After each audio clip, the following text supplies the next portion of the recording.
Hi all. So I thought I would just talk to you about what I'm doing right now. So yesterday I had somebody call in one of my new inquiries calls, and essentially he has a ground floor wraparound and double storey side and rear extension already approved, carried out by another architect.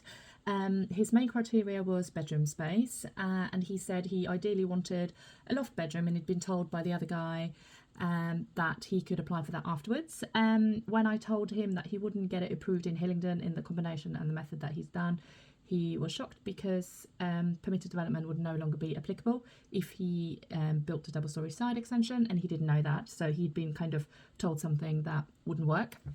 And also he said he wasn't entirely happy with the floor plan. It didn't really give him what he needed. So I've also just been looking at his floor plans whilst I'm doing this, the approved ones, to see where I could optimise on them. So I thought I would just run through that. So one of the main criteria is really to make this house suitable for a family.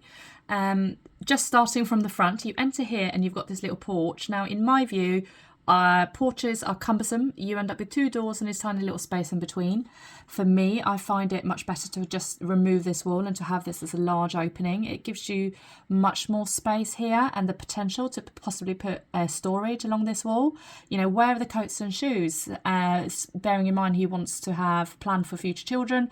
You know, getting a buggy through these double doors, what a nightmare.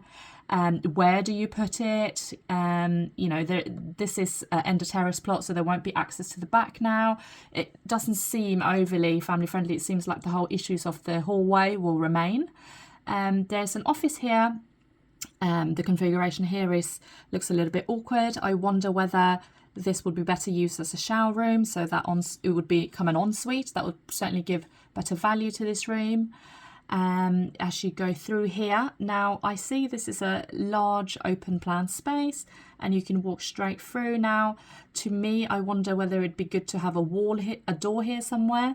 Personally, I don't like to design for toilets to be open directly into kitchen and dining where at all possible. This utility, what is this? Is it a cupboard? Is it a room? What happens with this corner? How many things are we actually trying to fit in there? Will they all fit? That's very unclear. And then we've got this great big kitchen, which at first glance looks very spacious, but then when you start thinking about it, it seems possibly a bit impractical. You know, where does the fridge freezer go? Does it go here? In which case it'd be quite close to the cooker. It's your sink there, and then you've got a great big workspace there, or it's your sink here. And then you've got all of this space in the middle. What are we using that for? I mean, I'm not being funny. In London, you really don't want to waste any space. Where do we have our storage? Is the client going to end up moving the table here?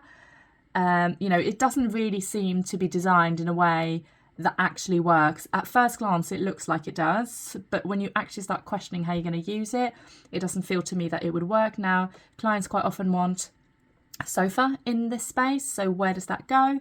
There's a door on one side here, which doesn't scream openness to me. Yeah, it's just not quite the dream rear to me. Let me know what you think.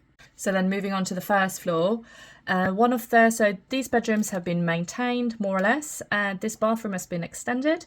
One of the things that is tricky to me is this stair. It has a winder, and at this point you are entering the first floor on the side, but there's a few questions. So if there aren't any steps here, does that mean this section is lower in floor level than this bit here? Because you need another 3 steps to get up to that level, which actually means that all of this will be lower in terms of floor level. So that will be quite odd. And it's just, it does happen, but it is very cumbersome and not quite ideal.